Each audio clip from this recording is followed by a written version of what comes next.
Hi, it's Rob Moore here. Welcome to the Disruptive Entrepreneur. I'm very privileged, excited. This has been a long time in the making, actually, this episode.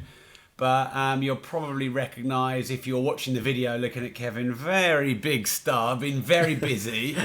How long is a series of Strictly? How much time does it take out of your life? It starts for the pros, 1st of August, the last series started. So beginning of August, we do a month of rehearsals, and then it goes right up until the last Saturday before Christmas. And it's almost like from the 1st of August till... like a couple of weeks ago, or maybe not even. A few weeks ago, yeah. So we're now in early January, if you're listening to the recording. So 6 months, it's like just getting an email reply from you. It's like pretty difficult, I'm unreachable. I've got so many people just going like, "Can you answer my thing that I sent to Tell you me you're alive. in September?" I'm completely unreachable while Strictly's on because I'm just manic. Of course. Yeah, sorry. No, don't be sorry. That's all right. It's all right. So let's set the scene then, in case you don't know Kevin, which I'm sure you do, but if you don't, Kevin, is it 4 times in a row now you've been runner-up on Strictly? Yes, it is. When I say you, anyway, let's save that for a bit later on. So, how many Strictlys have you done? 4. 4. Yeah, I've done it for 4 years. So Kevin's a professional dancer? Yes. For how long? How long have you been a professional dancer? Professional since 2009. How many is that? 8 years? Yeah, and you've been dancing how long? Since I was 4 years old, so 30 years. And you've done a lot of stuff. So we did a little bit of research, and it's like, it doesn't even all fit on this massive iPad I've got. But let me just do it anyway. Okay. Because, so you are the current Takes 2 Pro Challenge champion. Yeah. You hold the Guinness World Record for the most number of drunken sailors. That sounds a bit wrong, but sounds like, it's a dance step, yeah. Okay, fine. Yeah, I used to be able to down a lot of drunken sailors. Should I say that? All right, great. So you were youth world number 1, 4-time British Latin champion, won international opens in Italy, Germany, Spain, Portugal, Sweden, Japan, France, Hong Kong, Taiwan, Singapore, Slovenia, Slovakia, Finland, and Belgium. Yes. I'm excited. This is great. On the 17th of December 2016, you became the first professional dancer in the show's history to compete in 4 consecutive finals. Yes. The only professional dancer not to be in the dance-off. For the 4th time, you finished runner-up with Louise. Yes. Yeah. Okay. And a whole lot more we're going to get into. So first I want to say, look, thanks for taking time out of your busy schedule. I know on Monday you're about to start rehearsals again. Rehearsals for the Strictly tour. So a big arena tour for a month. It all kicks off on Monday, and I'll probably be unreachable again. That's all right. So Kevin and I are actually working together as well, aren't we, in helping you with your property business? Yeah. The sort of the business side of dancing. So I'm really excited to be working with you on that front. I can't wait. But we'll keep that a bit under wraps for now. Okay. So I want to kind of explore your life as a dancer, and then also if we can maybe talk about the sort of business side of it as well. Yeah. The entrepreneur side of it. Yeah. So first off, what's it like being a dancer on Strictly? It's full on. Yeah. It's pretty manic. As I said, we start rehearsals at the beginning of August. All the pros. We're in sort of every day doing rehearsals, putting all the pro group dances together, different choreographers coming in every day to put all that together. Do you choreograph as well? Not the group dances. No, that's all outside choreographers that come in and do that, which I love because it's just all these like creative people, a host of different people coming in and teaching us new stuff and new styles, new routines. I love that bit. That goes for August, and then we meet the celebrities. Yeah. And then we do some rehearsals with them and mix about with them, and swapping partners. You don't get a choice in who they are. You're sort of blind matched. Yeah, that's just putting the launch show together where we all do a big group number together and kind of get to meet them all. Yeah. Then on the launch show, we're paired up with a celebrity. Yeah. And from then, it's just full on. You do the schedule really is Monday to Thursday. You've got to put the dance together. Yeah. And it depends on the celebrity how much they want to train. Me and Louise were training for the most part this series 10 a.m. till 11 p.m. Wow. I mean, she really worked hard, didn't Yeah, she? she really worked hard. You don't always get that. I think the minimum they have to do is 3 hours a day. And you say you don't always get that, as in some of them are a bit more lazy? Yeah. Ah. I've been quite lucky with mine, Right. but I know some celebrities that have sort of got by on the minimum that they can do. Sure. Yeah, Not the old ones, the young ones. yeah. Right. Yeah. But yeah, so then you're doing that Monday to Thursday, just dance all day, teaching them a routine. Yeah. Friday you're in at the TV studio, camera blocking the routine for the directors, having costume fittings, group rehearsals, spray tans, all the rest of whatever they want to do to you. Yeah. And then Saturday there's a dress run of the show, and then it's the live show on Saturday night. And you're rolling that week over and over and over and over in terms of like... Yeah, and then Sunday, because obviously we record the results show once the voting's closed on Saturday night. Thank you for inviting me to the show, by the way. Yeah, we no loved it. worries. Hope you had a good time. I didn't have my phone for a few hours. That was quite massive scary. Panic. Yeah, they literally take your phone off you. Yeah. And they put it in this bag and they stuff it in with a load of other phones. Yeah, and I bet it's all you could think about for that. No. Well, once we were in, it was brilliant. I loved it. Yeah. And then Sunday's supposed to be your day off. But, of course, if you've got through to the next week, then you have to choreograph the next dance. Yeah. So start teaching them again fresh on Monday. Yeah. So it's non-stop, no days off, working all day, every day from basically beginning of August until Christmas. Wow. Okay. If you stay in. Yeah. So the first thing that popped into my head was the life leverage philosophy of merging your passion and profession. And you must really love dance. Yeah. To go through that and still have a smile on your face. But we were talking before we started rolling, and you said basically, come December or Christmas, you just finally relax, and then you got ill because you've been fighting off because you've been working like my body just lets go, and you get you just. So you must really love dance. I love it. Yeah. I love it. I love it a lot more now than I did. I actually gave up at one point. Really? Because I just wasn't enjoying it. And how old were you then when you gave up? It wasn't that long ago. It was about 2000 I want to say 10-ish. Okay, so something 6 like years that. ago, something like that. 6 years ago. And how old are you now? I'm 34. Okay, so 28 you gave up. Yeah. I just sort of fallen out of love with it. Right, so you've been doing it, 20 years plus? Yeah. And, I mean, hey, if you hadn't gone back in, you wouldn't have done Strictly. No, exactly. You wouldn't have got everything.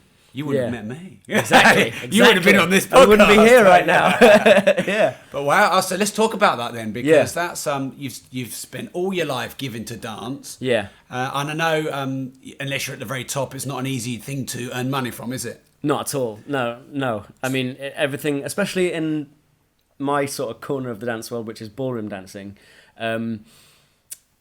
everything's based around competitions. You sort of start out, you're doing a few exams, and then you do competitions, and that's just really expensive. You're losing money all the time. Right. You're paying... because you have to fund yourself, the travel, the entry, all that. Yeah, and I was trying, and especially in England, when you're an amateur, and it's this weird system where you sort of compete as an amateur for a long time. You're not allowed to earn money as a professional. A bit like Olympians, I guess. They should definitely read my books. Yeah, the authority should read my books. Yeah. Unless you turn professional and compete as a professional, then you're allowed to teach. But it's this weird system of you sort of got to make yourself as an amateur to be successful as a professional. Right. There's some professionals just turn pro because they couldn't make it as an amateur and they just want to start making some money, but they're never going to be sort of top level. Yeah. If you want to go to the top level in professionals, you've got to make it as an amateur first. Right. But that means spending loads of money with teachers that charge the earth. Yeah. Paying for things like costumes, and you're traveling all around the world doing competitions. Yeah. Just forking out money all the time that I couldn't really afford. So I was sort of bankrupting my mum and dad. Right. And so you got supportive parents, are you? Have you? Yeah. They helped you well, they went through it as well. My mum and dad are dancers. Yes, they are. Yeah. So they went through the whole process of competitions. Your sister's a dancer? Yeah. Your wife's a dancer? Yeah. Man, you're merging it all, aren't you? Yeah.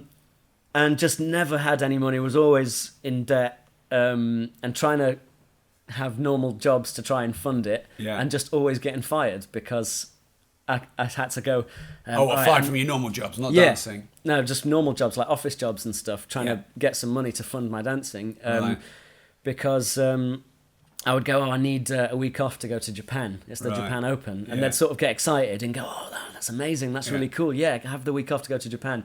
And then a couple of weeks later, it'd be like, right, I need a week off to go to Blackpool because it's like the big championship of the year, like the British Open Championships in Blackpool. Right. It's a really important one. And they were like, no, we let you go to Japan. We're not going to let you go to Blackpool. Yeah. And I was like, well, I have to be there. There's no way I'm not going to be there. And they're like, okay, well, you're fired if you go. Yeah. I'm like, well, I guess I'm fired then. And that just kept happening. I had lots of different jobs. And to a point where I was also, for a while, without telling my mum and dad, I was living in my car. Really? Yeah. Because my nan, all the lessons, all the sort of best teachers for the competition world are based sort of around London at the time. And my nan lived in Hemel Hempstead, so I could live with my nan a bit, but I would have lessons in South London, and it was basically balancing, I've got this amount of cash left. To get up to my nan's and back down again, that's going to eat up my cash in either petrol or trains. Right. Or I can pay for my dance lesson tomorrow. Yeah. So I would sleep in my car and then go back to the dance studio. Right. Have a quick wash, like in the bathroom at the dance studio, and have another dance lesson. So for a while, I was just sort of living in my car. You really have lived an artist lifestyle, haven't you? Yeah. But at the time, it was just sort of, I didn't really know What any kept you different. going then? What kept you going? At the time, it was wanting to be like the world champion, or, wanting to be the best. Yeah. And it was all geared towards that. But then it's quite a corrupt world as well, and a lot of it is spending money on having lessons with the right teachers because they're going to be judging at certain competitions. Right. And everyone else is doing it. So just to stay on a sort of level playing field with everyone else. So you feel like you're sort of being played by a system, do you almost? Yeah, for sure. It was like if I don't have lessons with all of these people, they're just not going to bother with me when we get to the competition. That I'm going to get left behind. So just to stay on a level playing field with everyone else, I had to keep up the lessons with all these people, which is great for those teachers if you get to that level. Yeah. Sort of a great system for them, but it just eats up all your money just to kind of stay still. Right. For me, and everything was kind of driven towards winning competitions. Yeah. And then there was one stage where I was offered a world championship, as in like offered first place in a world championship for a price. Yeah. Oh, to buy it? And I said to myself, wow. I don't know what I'm doing this for anymore. Yeah. I don't know why Did this coincide with, you said, about 6 years ago when you were looking to jack it in? Yeah, it was around the same time. I just sort of went, I don't know if I want this anymore. Yeah. And because I was like, okay, let's say I win the world championship. Let's say I pay this person the right money and have lessons with that person, and because it makes them look good, because it means that they can say, oh, I teach Kevin and he's the world champion and whatever. And it was all a big system of promoting people and paying people money. And I wish property was that easy. I really wish it was. Yeah. I sort of said, like, let's say I become world champion, but then I kind of know how I've done it. I've just sort of paid for it, and I'm bankrupting my mum and dad. Yeah. I'm living in my car, and for a trophy that says I'm first place, and I don't even know if I earned it or not. Yeah. And I was just fed up of the whole thing, and I decided to quit. And my mum and dad just went into panic mode. Like, what are you going to do with your life? Like, is that it now? You're going to be a postman or something? I was like, no, I don't think I'm going to be a postman, but I'll find whatever else is out there.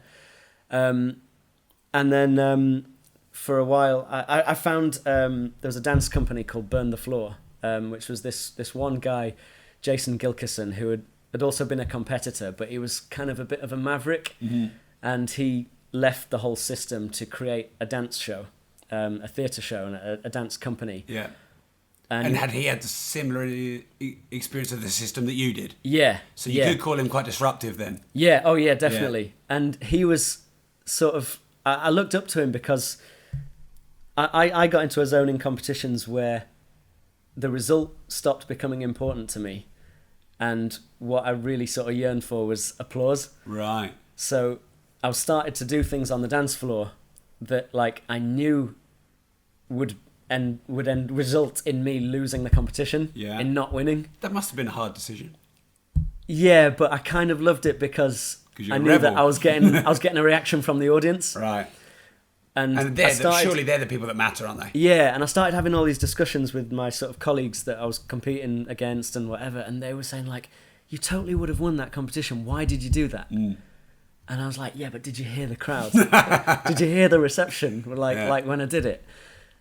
Just in terms of different like choreography and sort of breaking the rules a little bit and wearing different things that, you know, and just kind of playing against the rules a little bit. And we would always have these arguments where they would go, but what would you rather be? The world champion that has played by the rules and people think is quite boring, or would you rather be the guy that comes fourth at the world championship, but everyone goes home talking about you because you did this and that? Yeah. And everyone else was like, no, I'd rather be the world champion. And I was going, no, I want to be the guy that comes fourth, but everybody loved it. Yeah. Like everyone goes home talking about your performance. Yeah. Like the results stopped becoming important to me. Yeah. And so Jason Gilkison was the same. He used to do things on the dance floor that like would get the crowd ramped up and kind of energized, and therefore it probably held him back in his results. Right. So he decided to create a dance company that was made up of those sort of people, and to kind of push the limits of ballroom dancing a little bit, and in a theatre show. And so was it that kind of pulled you out of the retirement then? Because I'm just trying to keep the timeline thread going. Well, at this point I went straight out of competitions into that company, and yeah, he offered me a place in the dance company, and I loved it, and I was really sort of energized by the whole thing, and I loved like this different form of dancing, and he sort of became my mentor. Yeah. And he sort of let me make a load of mistakes, sort of allowed me to experiment with my dancing a bit, and allowed me to make a load of mistakes, and then guided me the right way. Right. And I just I felt like my dancing like really took off. Yeah. But then it was more sort of personal reasons actually with my ex-wife. Right. She wanted me and her to be dancing together. You're in your mid-30s and you've been married twice. I've been married 3 times. Wow, man. You do everything for a long time. I'm a nightmare. But it's just jumping in head first syndrome. Right, yeah. So she wanted us to be dancing together. Yeah. But she couldn't get a place in the company. She persuaded me to basically, the company went to Broadway. We were dancing on Broadway, which was a massive deal. But then she said, okay, I want us to dance together now. And out of some sort of sense of duty and loyalty to her, I left Broadway to go and dance in a theme park. Wow. And everyone was going again, like, are you crazy? Why are you doing this? That's what love does to you. Yeah. And then after that, she said, let's do something that we can do together. Let's try out for musical theatre instead of doing this. And so we both went and auditioned for Dirty Dancing, the musical. Right. But the problem was I got the job doing Dirty Dancing in the West End, and she didn't get it again. Right. So it became another like massive issue. Yeah. So by this time, I'd sort of naturally gone away from dancing anyway. And me and her broke up. And I was just at this point where I was like, sort of going, am I dancing because I want to dance? Now I'm not doing it at the moment. I'm doing musical theatre. Yeah. So a bit more sort of singing and acting and stuff. Am I dancing because it was my parents' thing? Yeah. And it's like our family thing, like my parents and my dad's parents and my sister, like everyone's a dancer. Am I doing it because of that? And it's just because what we've always done? Or do I actually love it? And I decided that I didn't love it anymore. And that was probably still a lot of sort of anger and bitterness towards the competition world and how corrupt it was, and the fact that I'd been offered a world championship. And I was like, I don't like the whole competition thing anymore. And I'd had a taste in Burn the Floor, in the show, of working alongside people as opposed to competing with them, and decided that it was much better. Yeah. like that actually just a company of people all working together to create a show together and sort of supporting each other made a much better performance than trying to beat each other for a result, for a trophy. Yeah. And I was probably still kind of all angry about that whole competition thing. And I was going, I'm just sick of dancing. I'm not enjoying it anymore. I don't want anything to do with it anymore. I'm going to go in a completely different direction. Yeah. And everyone kept going, no, you've got to go and get re-inspired because, you can't throw all this away. And which, if I would just jump in, I know it's easy to say this now, but I think that's very good advice. Yeah. What they gave you, because like there's like 6 things going on in my head here. Okay, yeah. Because you know, like, I'm sure everyone's getting it. This is brilliant, by the way. So thank you. I'm sure everyone's picking up all the points, but you know, my job is to make sure we pick them out. Yeah. So a couple of things in. So if you could have gone back to a point maybe when you knew your ex-wife was going to take you down the path that you went down with her, and you could give yourself advice. Yeah. And I'm not saying like you'd have dumped her, but you know, would you have followed that path again of dancing with her, going down a way, or would you have followed your own path? No, I'd have followed my own path. Yeah. I mean, it's weird because now I've found myself, because of all these different paths that I went down, I found myself in a great situation. Yes. So it's difficult to say that I would want to change anything. Right. Looking back But on maybe it. you could have taken a few less detours. Yeah. Not so many scenic routes. Yeah, exactly. I think it's been a bit more selfish in what you want to achieve, and just realizing what you really enjoy. Yeah. And I think a lot of the time I was living for other people's dreams, like, you know, that maybe the competition route was more my mum and dad's dream, perhaps. Yeah. And I'd convinced myself that it was what I wanted, but maybe it was more my mum and dad's thing. It was the family thing. Yeah. And then when I went to do the musical theatre, maybe it was more of my ex-wife's thing. And I felt like I was trying to be loyal to everyone and trying to do my duty to everyone. So there will be hundreds of thousands of listeners across the world that can totally relate to that. Yeah. Whether it's in their business or their career. Yeah. What advice are you going to, you know, having all this major experience and obviously now being massive, what advice would you say? I think I've got to say it's okay to be a bit more selfish about it now. Yeah. Like if you because you don't have to be an asshole or arrogant about it, can you? You can just follow your own dream. And that's what I couldn't get in my head before. Before I thought that if I was going to do my thing instead of her thing or their thing, that meant I was an asshole. Yeah. And I was being horrible to them and being really selfish. But actually, it just means that you... I keep knocking on my microphone. That's all right. They can hear it. It actually just means that you've got a clear sort of idea about what you want to do. Yeah. Well, and go towards it. I've got a strong feeling about this because, you know, the analogy or the thing I've really seen is my fiancée being a mum. And, you know, until you've had a parent and seen your partner be a mum, you know, you could probably only guess this, but you know, I saw Gemma go through this identity for the first 4 years of Bobby's life, where her identity became being a mum, and everything she did was to be a great mum. And I kept trying to say to her, to be the best mum you can be, you need to do things for yourself too. You know, get dressed up and look pretty and feel pretty instead of just always feeling like you got sick and puke and everything else all over you. And you're allowed to go out. You're allowed to drop them off with our grandparents because you know we've still got my parents and Gemma's parents, which we're really lucky with. And I think that she found that difficult because her identity became her mum. But to be the best mum, you've got to have your own identity. And I think if you want to be the best entrepreneur, you want to be the best dancer, you want to be the most inspirational person to someone, you've got to be who you are and follow your own path because only you know who that is. And, you know, so if you have to push people back or say, no, we're not going to do it that way, I think that's actually being more fair to them because you're being more true to you. Because in the end, all you do is resent these people or hold all this anger inside because you know you should have done it. Exactly.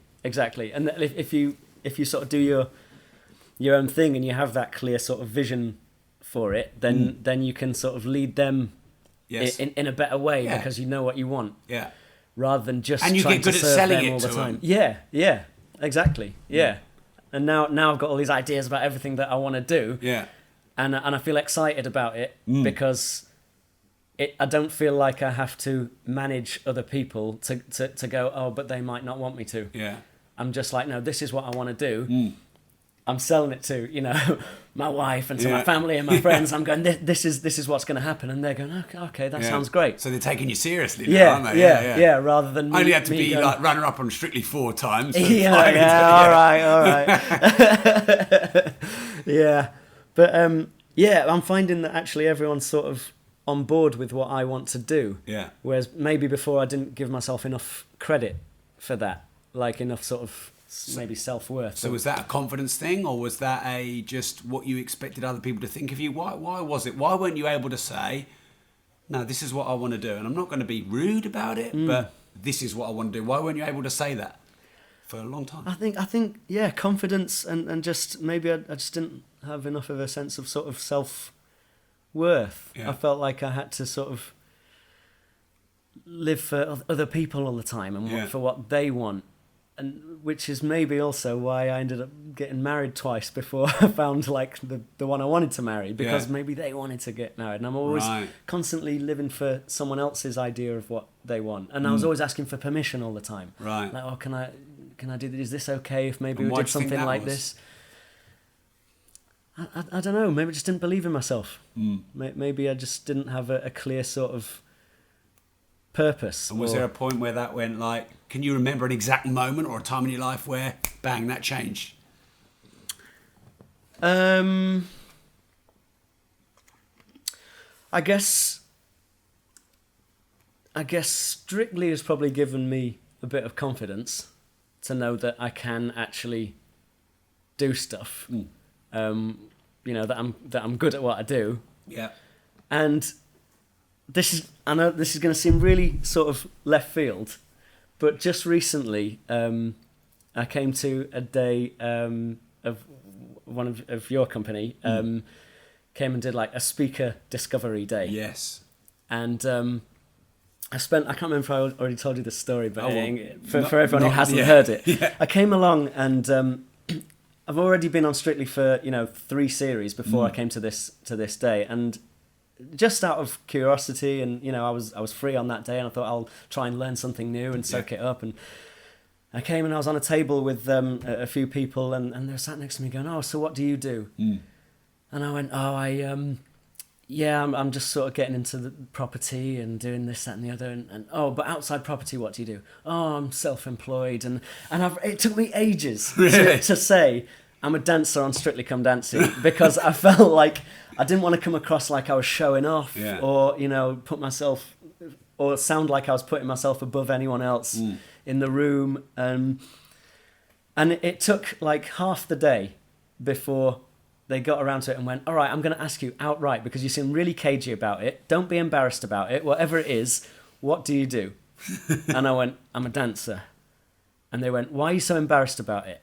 Are you like a stripper?" And I went, "Really?" I said, "No, I'm a ballroom dancer." And they went, "Oh, you mean like the stuff they do on like Strictly Come Dancing?" And I went, "All right, yeah, I'm one of the dancers on Strictly Come Dancing."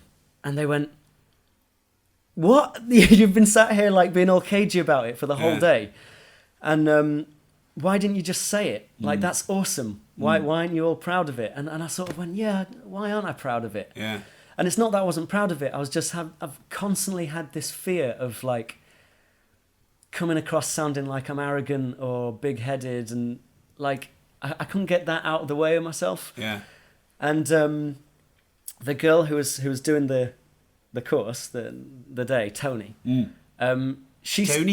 Tony, that's how I say. She She's stood gonna there. Kill me for that, by the way. But she was brilliant, and she sort of got up and went, "Right, I'm Tony. I've done this, this, and this, and I've achieved this. And in the last year, I've quit my job. I've got this income coming in from doing this. Yeah. I'm now earning blah blah blah blah blah." And basically just went bullet point, bullet point, bullet point. I'm ace. And I sort of sat there and went, "Wow, she's just talked about all how brilliant she is, and not one part of me felt like, oh, she's arrogant. Actually, I'm really impressed, and I kind of want to learn how it is that she's done it, and I want to learn to be a bit more like that." Yeah. And by the end of the day, when we were doing that speaker stuff and putting a speech together and all that, I suddenly found a bit of confidence with it. That's great. And like since then, I've started sort of introducing myself to people, saying, "No, yeah, I'm Kevin. I'm from Strictly Come Dancing, and I'm doing this and that." And that's great. And I've found myself being a bit more sort of what's the word? Like I'll come forward a little bit more. Yeah. And therefore I had a bit more confidence in going, okay, I want to do this. I've got this idea. I've got these plans. How can we make it happen? Or who can I find that can help me make it happen? Yeah. So a couple of things on that, if it's okay. I often talk about money. Yeah. You know that. In the books, and my personal vision is to create global financial freedom, educate as many people across the globe as I can to make enough money themselves to become financially free, and then pass that baton on through education and teaching others. And money is one of those subjects where it brings out a lot of emotions. Yeah. And one of the quotes I say a lot is, people are going to judge you anyway, so you might as well be rich. Yeah.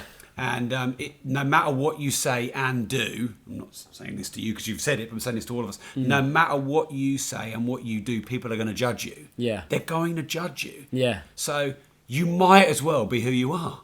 Yeah. You might tell people who you are. Tell people who you are. Tell people what you do. Yeah. I mean, from a marketing perspective, if you tell everyone what you do, you've got more chance of doing JVs, working with people, finding mentors, finding people for your academies and your schools. If you don't tell anyone what you can do, they're not going to know. But I don't know. I found that so much easier. It must have been about 8 years ago when my mentor said to me, look, people are going to judge you whatever you say and do. There's a lot of people in relationships and they're going around saying, or not in relationships, and they go, I just want someone to love me for who I am. Well, if you don't show the world who you are, exactly. they're loving a projection you're putting out in the world of someone you're not. Yeah. So someone can only love you for who you are when you show them who you are. And I meant that as in open your soul, not as in, get your top off. Maybe I will go down the stripper route. Exactly.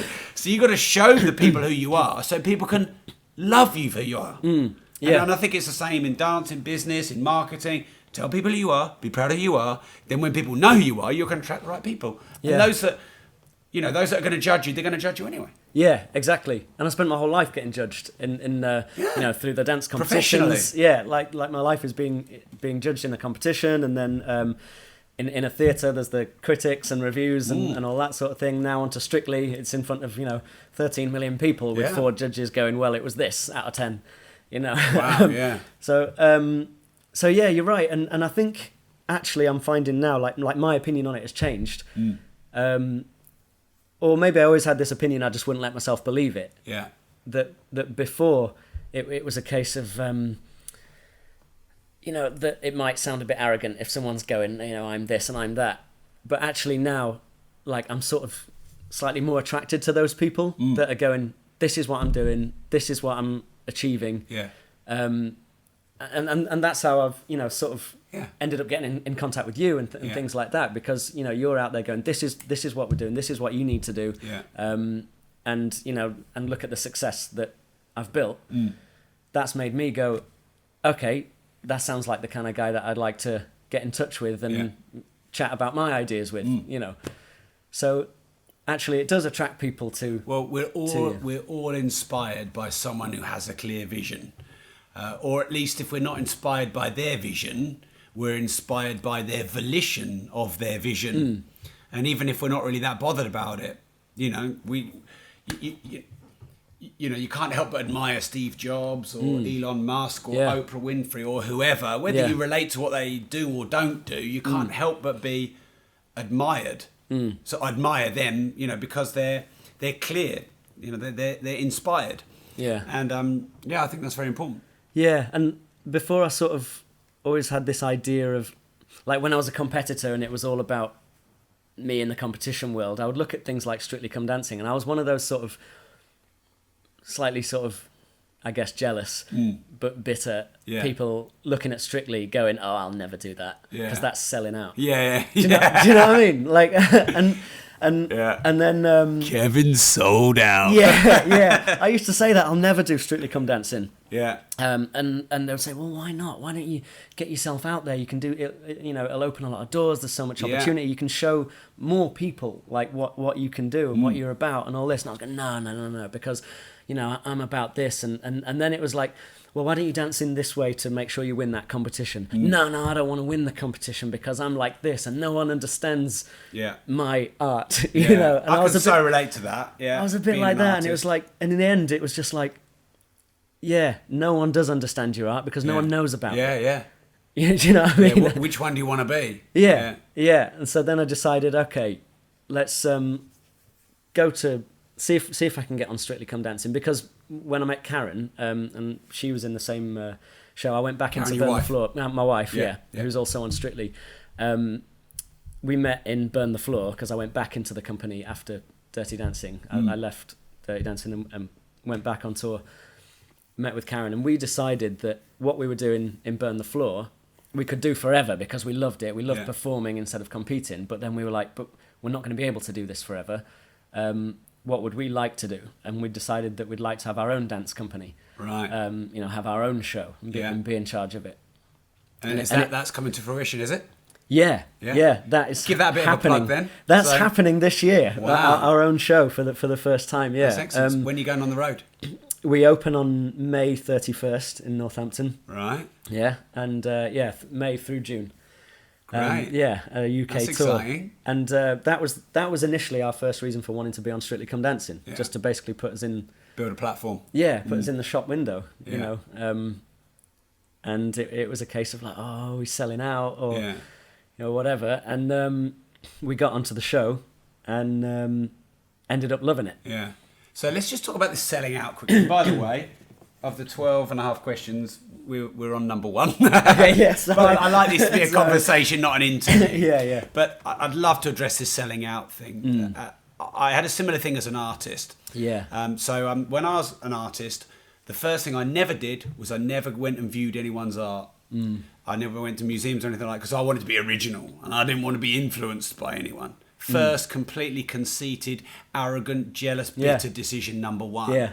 Why would I put myself in a box? Everyone's inspired by everybody else. The great artists, the great musicians. You listen to them all; they're all inspired by someone in a generation beyond. So that's the first thing. The next thing is I was never going to do anything brown or cream to match anyone's sofa, or anyone's bedroom because I wasn't going to sell out and do cheap, shitty stuff. Yeah. Which was the only way I would have made any money to pay the mortgage, to give myself some free time to go and paint my crazy stuff. Yeah. So the first thing I should have done was gone and looked at everybody else's art. My new book, Money, I've written a lot about Damien Hirst, who's commercialised art in a great way. And he was someone I'd look at and go, oh, you're getting dead animals, just cutting them up and sticking them. You're taking the piss out of us. This isn't real art. Because he's selling that for 12 million and I can't even pay my mortgage. Exactly. And, I think this selling out thing, if you want to do what you want to do, you've got to be able to pay your mortgages and your bills and feed yourself and clothe yourself and everything else to buy your time, to have the time to go and do what you want to do. Exactly. Yeah. So, is it selling out or is it being smart and making a living? Well, it's exactly that. It's being smart and making a living because, like you said, then you can go and do the stuff that you want to do. Yeah. It's like I guess with you see some movie stars and that they'll do like a big superhero blockbuster movie or something so that they can then do all these little independent movies that they don't get paid much money for because that's what they consider their sort of art. Or they'll go and do a play on stage or something like that they're not getting the same big bucks for, but they're fulfilled in their art. But they can't necessarily do that all the time if they haven't done funded themselves with the big stuff. Yeah. It's kind of like that. But then also you can do your own thing once you're earning the money. Yeah. So it's not selling out anymore. You're just on a platform and you can start doing your own thing, which is what we're trying to do now. Yeah. And actually, I've done a complete 180. I've gone from being like no one understands me and my art, and I'm never going to do any of that commercial stuff, to like now I want to completely commercialize ballroom dancing. Yeah. In the way that I think Strictly Come Dancing is sort of making that happen. Yeah. But I want to make it happen to the whole industry. Sure. Yeah. Yeah. Because you can be like an indie band, and when I say indie, I mean sort of a cult band who doesn't have many fans, but they have a few diehard fans. Or you can be Coldplay, and because I'm a real Radiohead fan, right? And they've been very creative with their art and very much gone away from producing mass media music. And I've always admired them, say, over Coldplay and Muse, who I also love. But then I thought, well, you know what? If Coldplay can fill stadiums, okay, so they've got to follow a music formula. It's a bit less intricate, it's a bit less experimental. Yeah. But, Muse's early stuff was really experimental. Yeah. Coldplay's earlier stuff was a little bit more indie. Yeah. You've got that back catalogue, so enjoy that. Don't expect the new... Yeah. But if I was Coldplay and I could fill stadiums, would I do it? Damn right. And if I can have 50,000 people all holding up their lighters or now their iPhones, and I can change the lives of 50,000 people, it's just a different art. Yeah. And, I just think you know, when those bands retire, or, you know, when you finish, you're going to be remembered by how many people's lives you inspired and how many people you got to... Because dance is very much a thing about making people feel good about themselves and expressing themselves. Exactly. And you can't do that if you're a cult dancer who's got 3 diehard fans, can you? Exactly. And the funny thing is, now that we're in this sort of commercial position of being on Strictly Come Dancing, we're being contacted by some really interesting sort of indie choreographers saying, would you like to be part of this thing that we're putting together, like an independent thing, doing some really interesting choreography. Right. Which before, when that's what I considered I was, wasn't getting those offers. Yeah. But now, because we're sort of, like I say, like in the shop window a little bit, like more well known. Yeah. Now they want me and Karen to be a part of that, to be a part of that sort of scene. So it just proves that you can, like, you know, you can go commercial, or however you want to call it, or selling out, or basically just being successful, really. Yeah. It's funny how many people have a negative connotation to that word commercial. Yeah. I can imagine in your world, in the arty kind of world, it's like a dirty word. But but actually it just means how that do you you're pay successful. mortgage without being commercial? Yeah. Coldplay a commercial. Yeah. And so there's a guy, Matthew Bourne, who he sort of commercialised... I mean, I don't know if other people have done it as well, but he was the one that I discovered. Commercialised the sort of ballet world. So where you've got... your Swan Lakes and your Sleeping Beauties and all that in ballet, he took sort of ballet and contemporary ballet and made them into really sort of commercial dance shows, almost like you're just watching a play or a musical. Yeah. So for people to go and watch a Matthew Bourne show now, they don't feel like they're going to watch like a night of culture and dance. Yeah. They feel like they're just going to... It's more like entertainment. They're just going for a night out. Yeah. And it's sort of funny, and it's a big production, it's a big show. Yeah. And so he made like the dance show of Edward Scissorhands. Right, yeah. And that was the show that changed everything for me when I'd given up on dancing. Right, okay. I went and watched that. I was watching loads of stuff, all this sort of arty stuff, and gone, it was really interesting choreography, but I'm not inspired. Yeah. And then I went and watched Matthew Bourne's Edward Scissorhands, which is something that everybody already knows as being a movie. Yeah. So you know what you're going to get. Yeah. You know the story. It's a big sort of entertaining character, Edward Scissorhands, and it was just an entertaining show. And I sort of laughed and cried, and I was so entertained that night because I was just told a story basically in the show, and from that point I went, I want to be a dancer. I've just discovered that I actually want to be a dancer for the first time. Yeah, and got straight back into it. Yeah, and you know what? You're now going to have that impression on hundreds, thousands, tens of thousands, hundreds of thousands of people with your dance school. Yeah. And surely that's what life's about. Exactly. So the whole idea of selling out. Yes, please. Let's have more of it. It's like before it was such a stupid way of thinking about it. It's such a negative way of thinking about it. And it probably just came out of bitterness towards people that were successful. What it really was, it was just, do I want to be successful or not? Not do I want to sell out or not? Yeah, interesting. Something to think about for us all. Go through a few of these as well? Yeah, great. So, specific question, because I like to pick out moments in time. Tell us exactly the time and place when you knew you'd made it as a dancer. Like, was there like a moment where you almost had an out of body where you were like, something's happening here. You know, maybe I've made it. And you could be as arrogant as you want.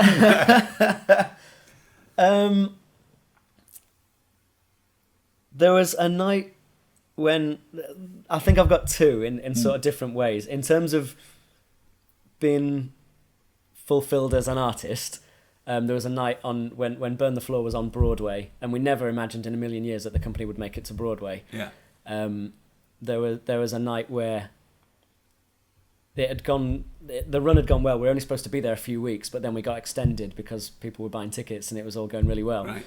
And once we'd been extended, I felt like I was dancing with no pressure. Like there was no sort of, wasn't trying to achieve an extension on the run or whatever. I was just dancing, and the crowd were just, I don't know, the crowd were really energized that night, and the whole company of us felt like we had the audience in the palm of our hands, and and we were all on top of our game. So as an artist, that was a night when I felt like, well, this is like, as a dancer, this is everything that I wanted. Mm-hmm. In terms of saying like really made it, because it took me ages to get onto Strictly Come Dancing, because I auditioned for them. Yeah, you told me about this. Tell me about it. Yeah. So we decided we want to get on the show. We had an interview with the producers over Skype because we were on tour with Burn the Floor in America at the time, and they took my wife Karen like in an instant. Yeah. Like it was like, we want her. She's amazing, and they didn't want me. Basically, I found out later on because they thought I was a bit too left field because I was basically a goth. Yeah. I was like black eyeliner and black fingernails and long black hair. Wow. And yeah, I thought I was some kind of swaggering, like Russell Brand of the dance world. Like, I just looked ridiculous. Mm-hmm. So they didn't take me. And then the next year, I asked if I could audition for them again, and I cut my hair and sort of smartened up a bit and made myself look a bit more presentable to a BBC audience, and went for the audition, which was basically teaching a celebrity on camera and then being interviewed on camera to see what that was like and stuff. Yeah. And I got told no again. Wow. But then at the last minute, they said, we're going to 15 celebrities this year instead of 14. We're having one extra, just budget and everything. They wanted to make the show bigger. And that happened really close to the series starting in 2013, was my first year. And they invited me like last minute to come on board and said, basically, you start on Monday. Yeah. It was that close to the series starting. So I felt like I'd sort of sneaked in in the back door. Yeah. And I got partnered with Susanna Reid. Yeah. From Good Morning Britain. And it started off, she was doing great and we were having a lot of fun and it was all fine. And then it got to Blackpool, which was week 8, the big sort of Blackpool episode of the show. And we did a paso doble, and I didn't really know that it was going to go down as well as it did. But I don't know, that night there was something special was happening, and we danced this pass, and everything came together, from the way she danced to the choreography to the costumes, the lighting, the whole everything, the music. It all came together, and the crowd just went off at the end of the dance. Yeah. And I stood there sort of with my arms open at the end of the dance, just going like, let's have it. This sort of person that has always been, as I was saying before, kind of a bit insecure and a bit not very confident about things, not very good at putting myself out there. Yeah. Was stood in the middle of the ballroom with the crowd going absolutely mental. Yeah. And apparently it broke like the record of how loud the decibels were in that ballroom or something. And just stayed there instead of just getting up and going straight over to Tess. I just stayed there. And Susanna was about to get up off the floor, and I went, "Don't move." And she stayed on the floor, like in her own position, and I just stayed there for ages. Basically, just for the first time, just sort of going, "I'm ace. Yeah. This is really happening. Like, they think that I'm really good." Yeah. And I think that was a moment that I sort of realised, actually, people are responding to what I'm doing. And I don't have to apologise for it so much. Yeah, that's a great story. Yeah. It's funny because like I'm not personally into dance. I mean, No. you're the guy that's really got me into it. Not doing it, by the way. We'll I don't know if you've ever seen a baby horse being born, trying to walk for the first time. That's like me dancing. When I used to do martial arts and used to go out when I was in my early 20s to try and get girls. Wasn't very good at that. Used to do the splits on the dance floor, thinking that was going to get me girls. Never friggin' worked. Got missold there. But yeah, I was in the crowd when Ed Balls did his... Oh, was it Gangnam Style? Was it that night? Yes. Oh, amazing. And so to have that feeling in the crowd of that energy, that was there was like a switch went off. Yeah. Where I really felt something. Yeah. And there's something special, I think. And as a non-dancer, not necessarily previously into dance, being in the crowd, experiencing it definitely... Not just that, the whole experience. Obviously, you're the guy I want to win. But yeah, just experiencing that, it definitely was amazing. Amazing experience. Yeah. Something about a crowd when you're sort of all on the same wavelength and there's an energy in the room and you feel like you can sort of do anything and they'll respond to it. And it must be the same for you sometimes, like when you're speaking or something like to a crowd. There's sometimes, you must think sometimes have gone better than others. Like sometimes there's an energy in the room where you just... everyone's responding to everything, and you feel like you're just like in this flow. Yes. And there's just a really sort of special place to be, and I guess it's what all artists are trying to get to. Yeah, and you talking about the speaking before, sound like I had a profound experience for you. I did my first ever public speaking course in Sydney, Australia, in 2006, and my boss at the time, I've had 3 jobs, and I got fired. No, I've had 2 jobs. I got fired 3 times, and twice by my dad and once by this guy. But thankfully, before he fired me, he sent me over to Australia to do the public speaking course, because I was the only one in the company that was putting my hand up saying, I'll do the speaking. I mean, I was petrified, but I said I'd do it. Because I figured, well, if they don't want to do it, even though I'm scared, if I do it, I've got some value. And doing that public speaking course completely changed my life. Because to be able to stand up in front of people and just show other people who you are. Because a lot of people assume I've always been good, confident, or gobby, or whatever, however I'm perceived around speaking, anywhere from massive gob to good at public speaking. I've got, like, you've got the world records for speaking. It was all thanks to doing that speaking course. And it was a profound experience in my life. And you just sort of understand that you can just stand in front of people and go, this is who I am. This is me. And it's okay. And people will be okay about it. Did you do the eye contact exercise? You know, where you just stand and look in someone's eyes for like 7 or 10 seconds, and you move to someone else. No, I don't think I did. Oh, right. So you have to sign up for the full course for that one. But like at the start of the 5-day speaker course, you stand on the stage and you just look into someone's eyes for like 10 seconds. Okay. And then you move on to the next person. It's like you feel completely naked and completely, but it's a deep experience.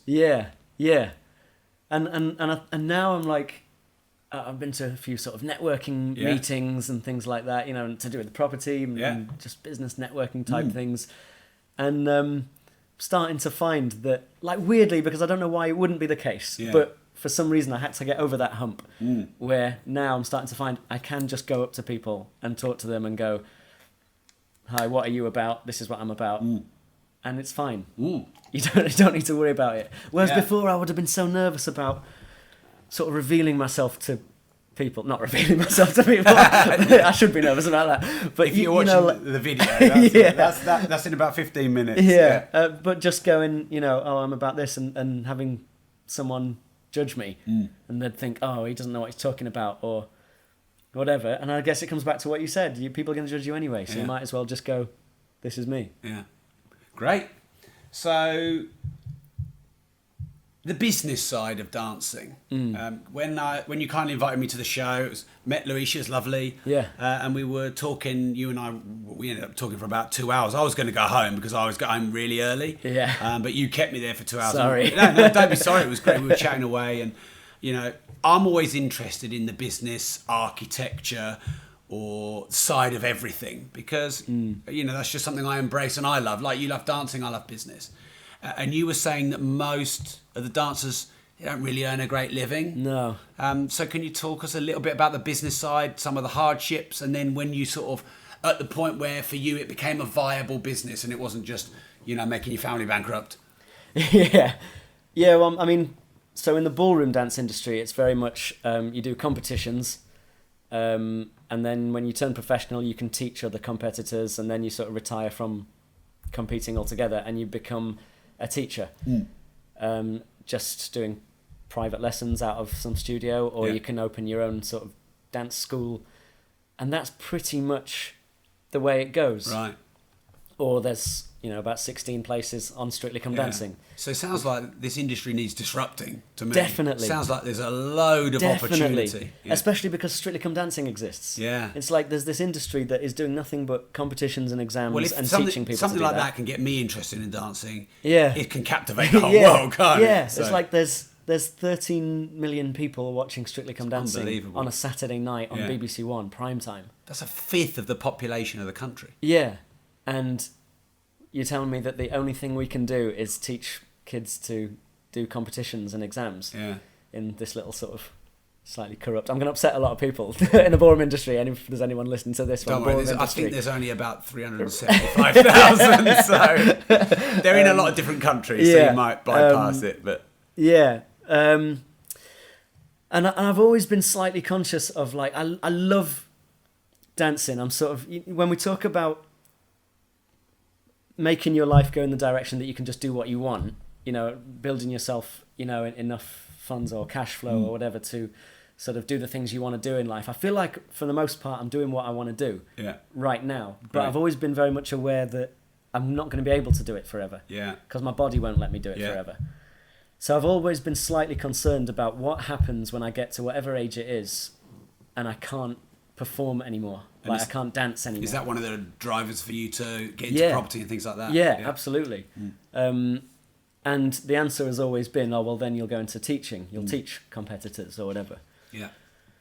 But then I sort of started seriously thinking, but I don't want to do that. I don't want to just go, I'm having my fun now just to live a life that I don't want to live later on. Yeah. Like, it shouldn't be like that. And I've had to really sort of ask myself properly, what is it that I want to do? And I want to sort of inspire other people down a way the same way people like Matthew Bourne and Jason Gilkison have inspired me. Yeah. And the problem is in the ballroom industry that there's no opportunity for any of it, really, for performance. Burn the Floor still exists as a show, but that's a company of, maybe 20 dancers, and there's 16 or so places on Strictly Come Dancing. So there's 36 spots in the entire world for people to perform if they don't want to be in competitions. And I'm finding that there's loads of people who don't want to compete and they don't want to do exams. They want to perform and they want to learn what they're seeing on Strictly Come Dancing. Yeah. And there's nothing out there for it. So what I want to do, what me and Karen want to do, is to create dance shows and dance companies in the same way that ballet has dance shows, or street dance is doing a lot of it now. Yeah. They have shows that exist, so there's opportunity for people to become performers. But there isn't that for ballroom. So we want to create these kind of shows, like storylined, like musical theatre type shows, using our syllabus, our ballroom dancing. Yeah. And then teach kids in that way as well. Yeah. So which is why we've started our dance schools, to teach kids in an environment where they're not having to compete against each other. Yeah. And they're not having to do exams. They're just doing it for learning it. Yeah. And, maybe put them in a position where they can go on to perform. Yeah. Hopefully in our shows that we create. Yeah. So I want to disrupt the entire industry. Well, I can't wait to be a part of that and watch you do that. That's gonna be to create great. opportunity It for sounds future quite, dancers. I know nothing about it, so I'm ignorant, but it does sound in a way a little bit old-fashioned, with social media, with online training courses and platforms and stuff like that, and YouTube. Yeah, just sounds to me like you could go out and really change the world in this area. Yeah, because also I think if no one does it, Strictly Come Dancing isn't going to be around forever. No. I mean, hopefully it carries on for years and years, but who knows? In 20 years' time, Strictly Come Dancing might not be a thing anymore. Yeah. And I just feel like without Strictly Come Dancing, the ballroom industry the way it is, the whole thing's going to die. Yeah. And I don't want that to happen. I want everyone to get the same out of it what I got out of it. Yeah. Because like I said, I came to a point where I didn't want to do it anymore, and then discovered a real joy in it. Yeah. And discovered like a way that you can really enjoy it without having to compete or try and be better than someone else. Yeah. That's that. I want everyone to get that. Yeah. I want everyone to get that same fulfillment and enjoyment out of what I've done all my life. Yeah. So but the industry has to change. Yeah. If it's going to. And go down so was it really when you did Strictly that the money started being reasonable, or was it before that? I mean, I was making enough money in Burn the Floor. Not big money. Yeah. But enough to. Well, actually, mainly because I wasn't living anywhere. We were just on tour all the time, so I was just putting the money away. My business partner Mark Homeroy says the really great thing about working really hard is you can't go and spend all your money. Yeah, exactly. Yeah. But yeah, definitely when I started Strictly, that it's a different ball game in terms of money. Yeah. Yeah. And all the other opportunities that it throws up as well. Yes. There's lots of stuff like people just want to hire us for, doing shows or whatever, just doing gigs at events or. I have this real sense that you have this real sense that you've got like this window. Yeah. That you really. Yeah. Really want to cash in, and I don't just mean money, but I mean advantage of the opportunities that are there. I think it'll be if it all and I've seen a lot of people do this, go through Strictly, in all the seasons, there's been a few dancers have gone through it, and I've seen them go through it and sort of live this high life of, look, I'm on TV and I'm earning good money and everything's great, and then they're not on Strictly anymore, like they don't get asked back one season or whatever, and then it's over, and then they're like, what do I do now? Yeah, because they don't know about business, marketing, branding, how to manage their money. Yeah. And I think, one, for the ballroom industry to waste this opportunity of having 13 million viewers on a Saturday night on BBC One would be a massive shame if we wasted this window. If I had that slot, I'd be running my mouth right off. I would be. Yeah. And also, you know, I don't want to waste this opportunity to set something up for me and Karen's future, because I want me and Karen to have a nice future and have a family, and not have to just go back to teaching people in the competition industry. Sure. I don't want that. Yeah. You know, I want to do other things. Yeah. Okay, should we see what else we've got on this rather small Yes. iPad? All right then. I know you didn't want me to ask this, but I'm going to ask it. How does it feel being the runner-up 4 times in a row? Well, give me the 2 answers you're thinking, because I know there's... Yeah. So, first and foremost, the bigger picture of it all is that, like, I don't care about the result anymore because I'm not competing anymore. Yeah. That it's never been about that. It's about the entertainment, and it's about inspiring people and entertaining everyone at home. Yeah. That's what's really important to me. And it's also really important that my celebrity partner, whoever it is, this last series was Louise Redknapp. Yeah. That she gets out of it whatever she wants to get out of it, and it's so fulfilling watching them go through it, because taking Louise as an example, she had sort of, I don't think she'd mind me saying this, like zero confidence at the beginning of the series. She was talking about how she'd gone through kind of what you were saying about your fiance, that she'd basically just been a mum, and her identity was mum, and before that she'd been this huge pop star and really successful, and obviously Jamie's massively successful, but her identity for the last like 12 years or so has been mum at home, bringing up the kids. And then she came into Strictly kind of like, I don't know if people know me anymore or interested in me, or everyone's going to judge me because I used to be a pop star, and if they, you know, they might think I'm rubbish, and I don't know if I've got any confidence to do this. And watching her go from that to, by the time she got to the final, just totally like full of confidence and loving life, like really enjoying it and feeling all inspired, was so rewarding just to be able to sort of give that to her. Yeah. So that's the main bit of what I really love about Strictly. Yeah. So the result in the bigger picture doesn't matter. In the short term, that's the fluffy bit. Yeah, that is the real truth. When you're stood there in that moment again, for the 4th year running, yeah.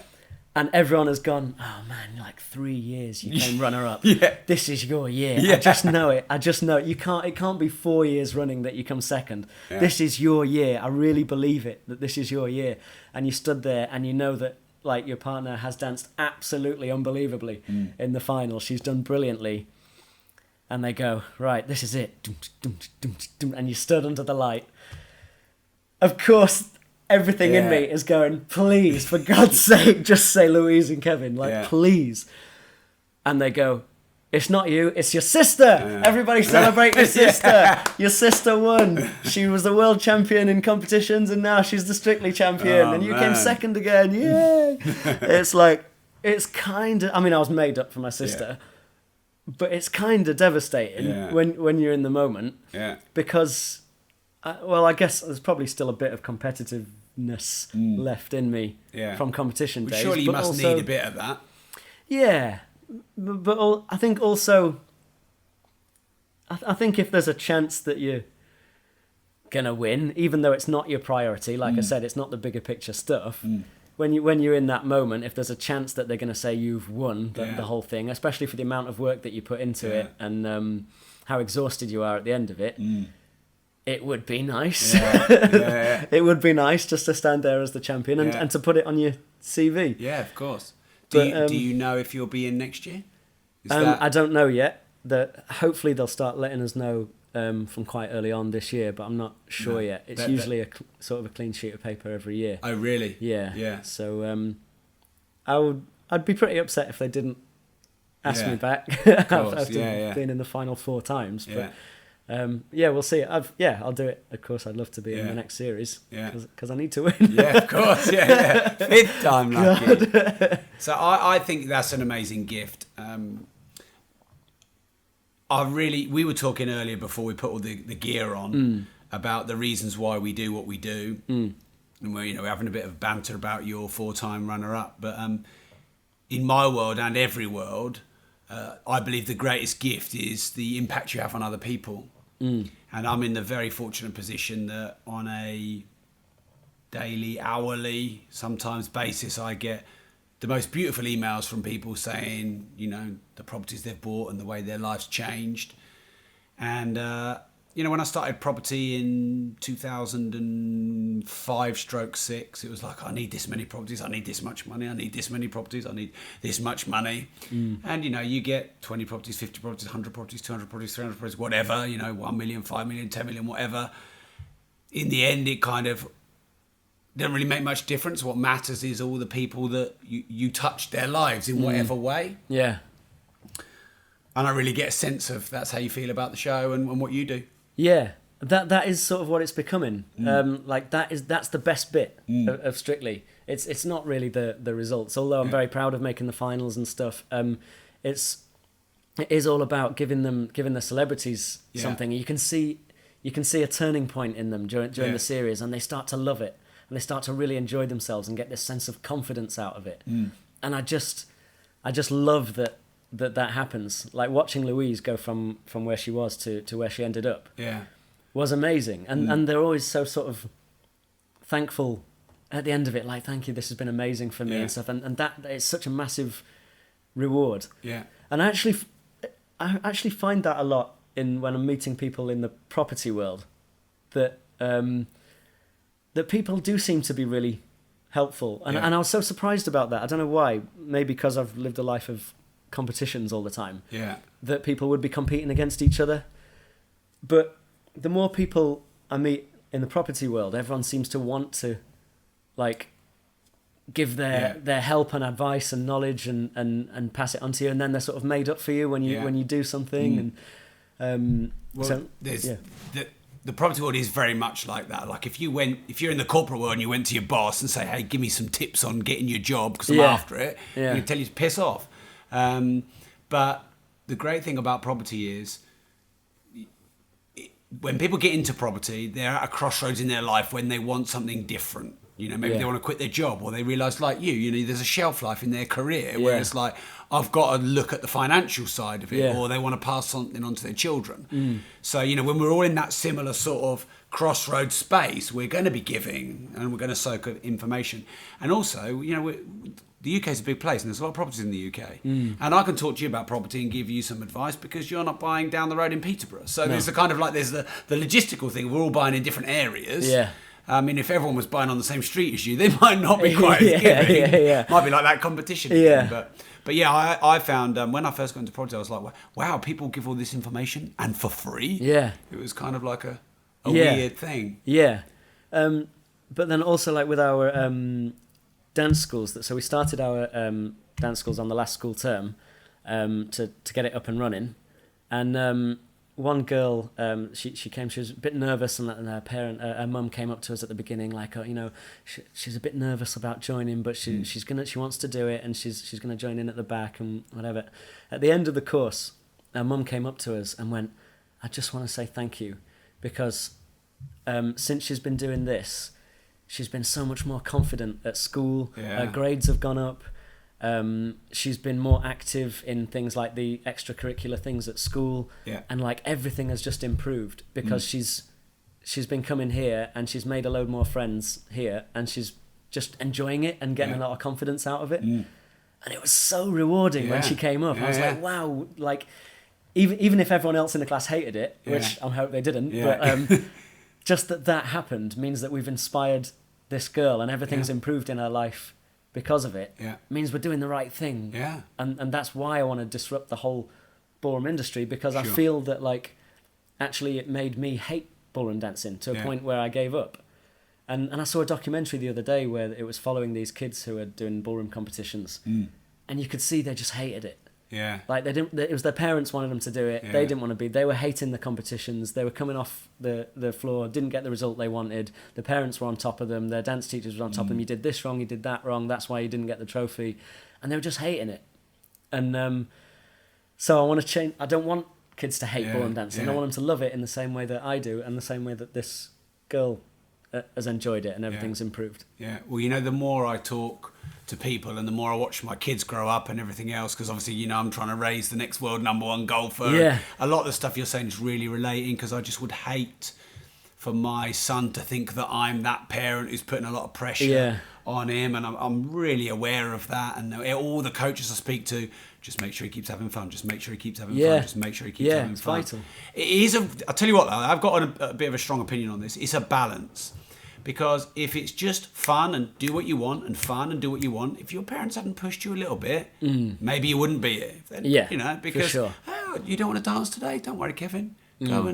Go and do some carpentry. Oh, you don't want to do carpentry today, Kevin? Don't worry, go and play the bass guitar.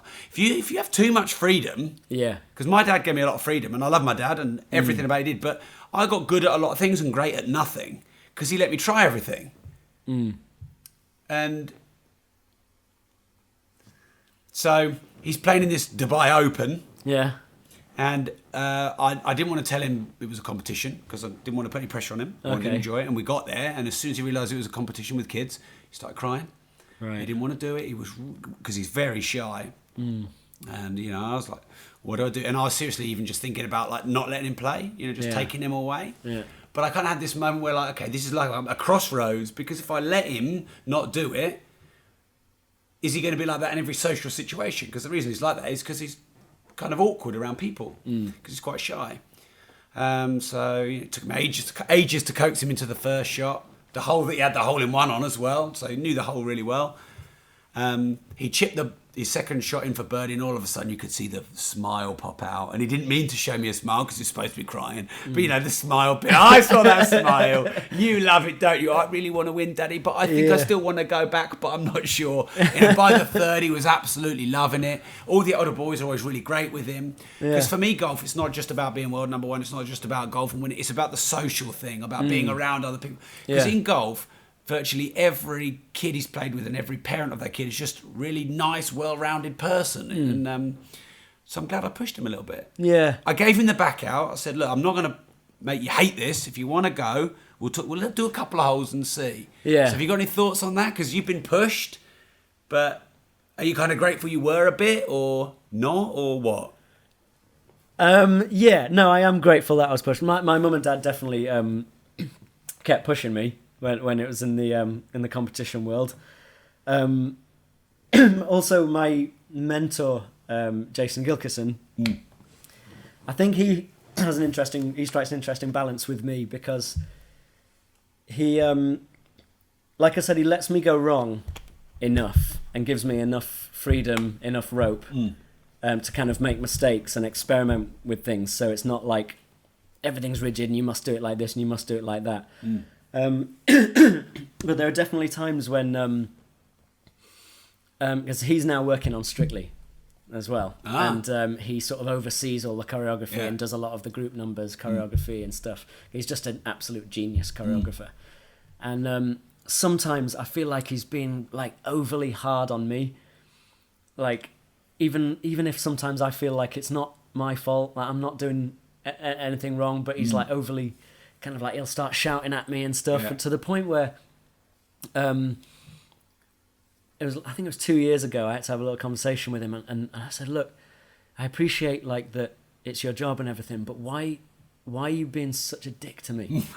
like in front of everyone as well, like where's this come from? Like you always used to be okay with me like messing things up, and you would give me all this freedom to experiment and whatever, and he sort of said to me, no, I want that. I want you to have enough freedom to experiment. But I also expect you to be badass on the dance floor. And when I feel that you're going too far the other way and are too relaxed in it, because you think it's okay, in this zone of being, it's okay to mess up, and it's okay, everything's okay, and it's all just fun, and it's all just art, and, there is no wrong, he said sometimes you're not as badass as you could be, and it kills me to not see you firing at 100%. Yeah. So it was an interesting balance, and then I sort of understood. I was like, yeah, I guess I guess you're right, and it did sort of kick me. And maybe I just needed a kick up the arse. Yeah. And I think the good thing about him is he knows when to kick me up the arse and when to let me get things wrong and mess up. Very important to have those people around you. Yeah. Just on the plane home, because obviously I just literally landed and jumped into this. On the plane home, I watched Mr. Calzaghe, the documentary film about Joe Calzaghe. Right. Brilliant. And exactly what you just said. Enzo, his dad, had that relationship. Right. Would be really hard on him sometimes. Yeah. But knew he needed to get best out of him. And when you're boxing and someone's going to knock you out, and the person you're coaching is your son, I mean, imagine that difficult situation.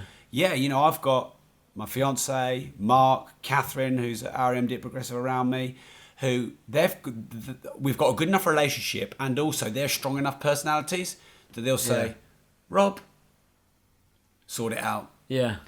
You know, don't crash your Ferrari into News International building, or don't say this, or don't do this, because it's always the ego that goes, ugh. Yeah. Because, you know, in previous experiences in my life, 10 years ago, when someone challenged me like that, I'd just be like, I'd either sort of run from them or have a massive argument with them. Yeah. And then I'm not surrounding myself with those people, and I'm surrounding myself with people who don't challenge me, and therefore I don't grow. Yeah, exactly.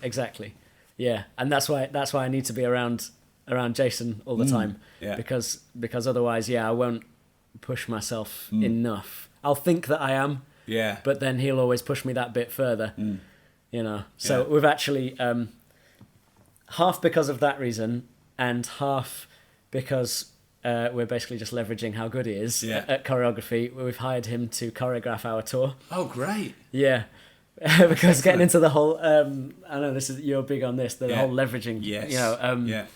So I read your book. Yeah. And decided that Louise took the mickey out of you for reading my book. She did. Didn't she? She did. I really wanted Louise on the show. But yeah, I was reading it on the train. Still really. Yeah, we'll get her on. Yeah. I was reading it on the train, and she just went, "Oh, what are you reading?" I was like, "Oh, it's this book, Life Leverage." She was just laughing at me. She was like, "What the hell is that?"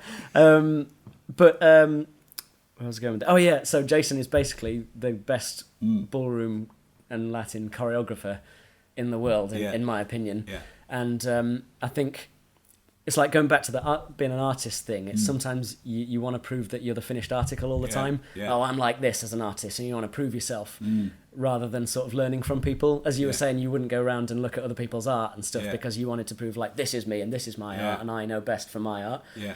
And that's what everyone's like in the ballroom industry, and they try and do everything themselves and choreograph everything themselves. And so when we came to do our tour, we've obviously leveraged, you know, promoters and producers and a director and everything to put the whole thing together. So because there's better people at doing that than me. Yeah. And you've got to be able to focus on doing what you do best. And if you have to do everything else, and you're the sort of typical one-man band trying to do everything. Yeah, you can't dance which well. was my attitude before. Everything was about like, I'm this and I create everything. But it's just, you just got to be open-minded enough to go, actually, in all the different areas, there'll be someone who's better than you.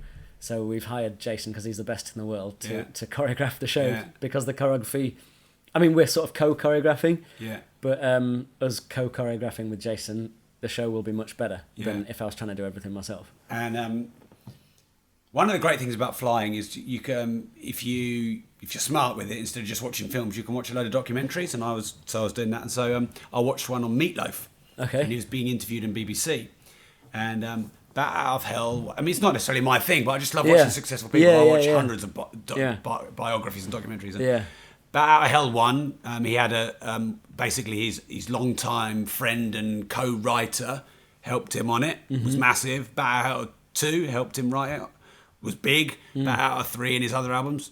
When he did it on his own, Meatloaf did it on his own, kind of not so good. Yeah. And then when he gets his co-writer back again, his recent album, successful again. So working with good, smart people. Yeah. I think the sort of the entrepreneurial curse or disease is you feel like you have to do everything yourself, or other people can't do things as well as you. But everything that you ever do in life and in business is a collaboration of sorts. Yeah, exactly.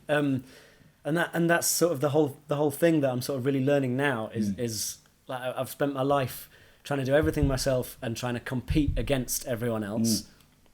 Ended up hating it. And then now that since I've been working with people and just using other people's expertise or help in different areas, I'm starting to do everything that I want to do and enjoying it. Yeah. So and it's enjoying it. That's important. Yeah. Just really having being clear on what I want to achieve, finding the right people to help me do it, and loving every minute of it, which is what it should be about. Yeah. It's completely different to my whole attitude for most of my life. Yeah. And it's funny, like you're saying that, like even a part of you still thinks that's weird that you can actually achieve that. Yeah. Am I supposed to enjoy it? Is it supposed to be easy? Am I supposed to be doing what I want? Yes. Yeah. It's mental. It's mental. And we've started these dance schools, and we'd talked about it for ages. This is what we want to do. We had this vision of like I said already, creating these schools so kids could learn in a certain way, so not in the conventional competition route. Yeah, we've got to do it. We knew what we wanted to do. We wanted to have it in renting spaces. We don't want to open up a dance studio in one area. We want to rent the spaces and then bring teachers in. We'd create the syllabus. You know, blah blah blah. Yeah, let's do it. But we were sort of worried about it's not. I don't know if we're doing it right yet. I don't know. It's not perfect yet. I don't know if they'll like this. And then two things. We didn't really know how to run it as a business. We know how to create the syllabus in terms of all the dance stuff, and we know how to teach, or we know teachers that can teach, but we didn't really know how to run the sort of financial side of it, or the just talking to different venues about it, or we didn't know how to run the business. And two things happened. I was listening to one of your podcasts where you basically just went, just get out and do it and perfect it later. Stop dithering. So, and Karen was actually, I think we were in the car on the way somewhere, and Karen was listening to it with me. And at the end of it, we both turned to each other and went, all right, let's just do it then. Let's just do it. And the thing is, no one knows how to do it right when they first do it. Yeah. Arnold Schwarzenegger didn't know how to do the great things he got great at. I mean, look at his first films. He weren't a great actor, but he's the biggest actor in the world. No one knows how to do anything perfectly the first time. Yeah. And then also, as we started to do it, we started sort of putting it out there on Facebook, advertising it and whatever, and going, right, this is what we're doing. Going, it feels a bit on the fly, but we really want to do it. And then a friend of ours just went, I'm not doing anything at the moment. I've been, just looking after the kids for a few years. Again, in that situation, is there any way I can help at all? The project sounds really good. Yeah. And we basically went, do you know what? We'd love some help. This is what we're not very good at.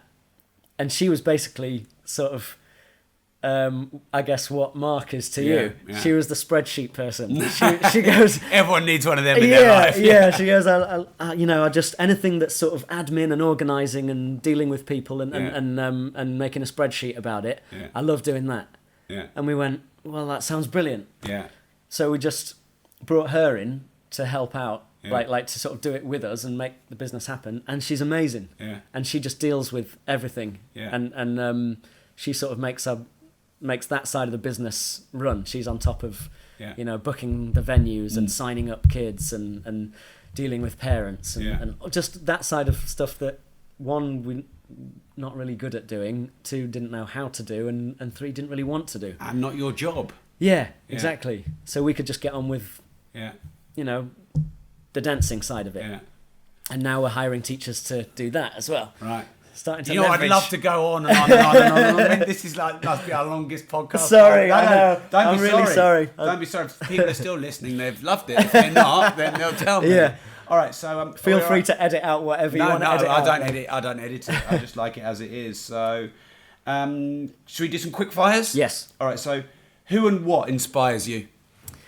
So, Matthew Bourne and Jason Gilkison. Yeah. As from the dance industry, very inspired by Robbie Williams, just because he's an awesome performer that entertains everyone, whilst not necessarily being the greatest singer necessarily or composer of music. He has a guy to do that. He? Yeah. No, he's just a massive entertainer. So I'm very inspired by him. And then just weirdly, just kind of you guys and what you're doing, and the people in the property world, and just business people. Yeah. I read Steve Jobs' book. Yeah. So yeah, just people like that, business people that seem to be able to, Branson, people like that, that can create a business and have a clear vision about things and are not frightened to just get out and do it. Yeah. Cool. What question should I have asked you that I didn't ask you? I don't know, really. I think I've probably talked way too much, to be honest. Right, you probably should have asked me, is there any way you can not speak as much? No. Give it in shorter bullet points. I've had a good time. And we've got more. We've got dinner after this. Yeah. So what does the word disruptive mean to you? This is called the Disruptive Entrepreneur. What does that word mean to you? I think it means not thinking in the conventional way, not just sort of following the herd. Having ideas where you can change a system and do something that will do good, but in a way that maybe people haven't thought of before, not just following the same systems that have been ticking over for a while already. Changing things for everyone. Love it. Love it. You gave your tour a bit of a plug earlier, but I want to make sure that everyone listening can follow you. So just tell everyone where you are, how they can contact you, follow you, stalk you, whatever else. So, on Twitter and Instagram, I'm at Kevy Clifton, or my wife is at Karen Clifton Official but she's Karen _Hauer on Twitter. That was her name before we got married. We have the Kevin and Karen Dance Community, kevinandkarendance.com. Yeah.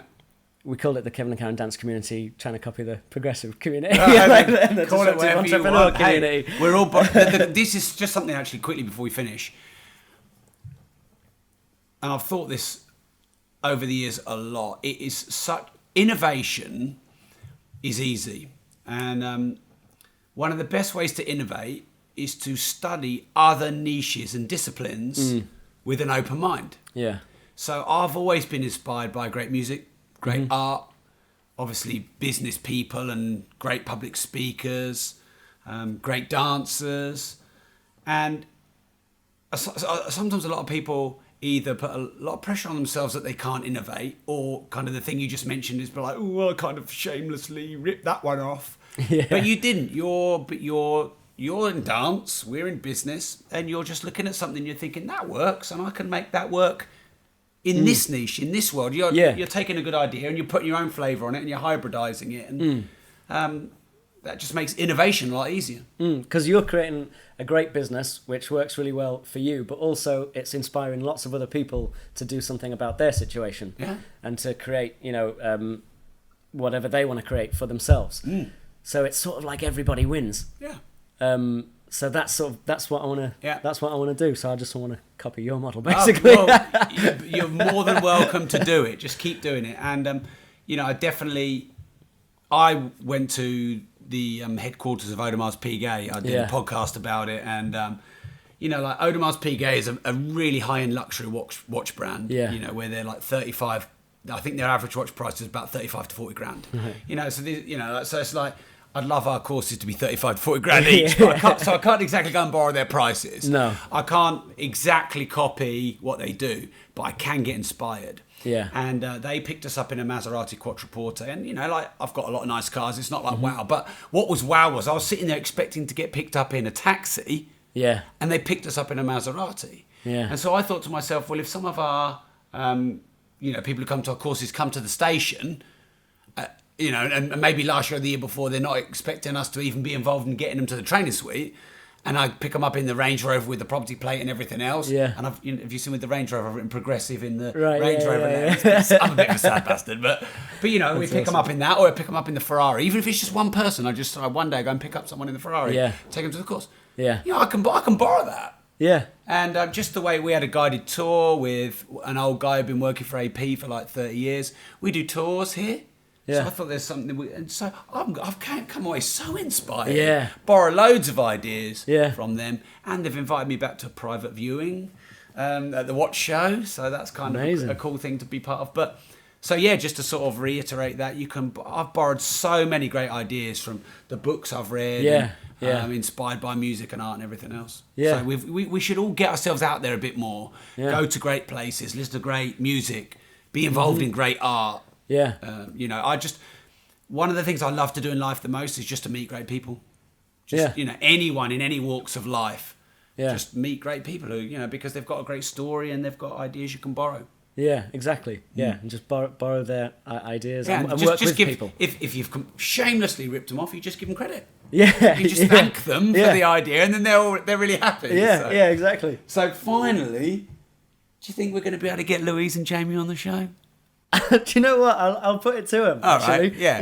Yeah. Jamie, I'm a big Liverpool fan. Yeah. So, yeah. And she's quite a businesswoman, actually. Yeah. Well, Louise, that's cool. yeah. And I'm not a journalist. I've got no journalist background. I'm a guy who set up my own business who's quite arty. Never looking to catch people out. I know a lot of people in the media are a bit like want to sort of catch them out. I'm never like that. But yeah, sort of maybe a bit of a different angle. I guess you don't normally do it. You were on TV this morning, weren't you? BBC Breakfast, and I guess this isn't the kind of interview you do on BBC Breakfast. No. Now, this is why I was quite excited about doing this, really, because it's a chance to have a quite open and honest conversation about stuff where it's not geared towards making a newspaper headline. So which it can often be, especially when Strictly's on. Someone can interview you and they're not really interested in anything you have to say unless they want to nick that soundbite. They get a soundbite and put it in a headline and make a slightly different story out of it. Yeah. Cool. So if we can make it happen, I'll talk to him. That'd be great. Yeah. All right, Kevin. Look, it's been a real pleasure. Thank you very much. No, thanks for having me. I don't know how long we went on, like hour and 45 minutes or something. I'm so sorry for talking far too long. You've got the world record now listeners. for the longest disruptive entrepreneur podcast. I've won something. Great, yeah. So, look, thanks for coming down. Should we go and get Wagamamas? Let's do it. All right. Thank you very much. Cheers.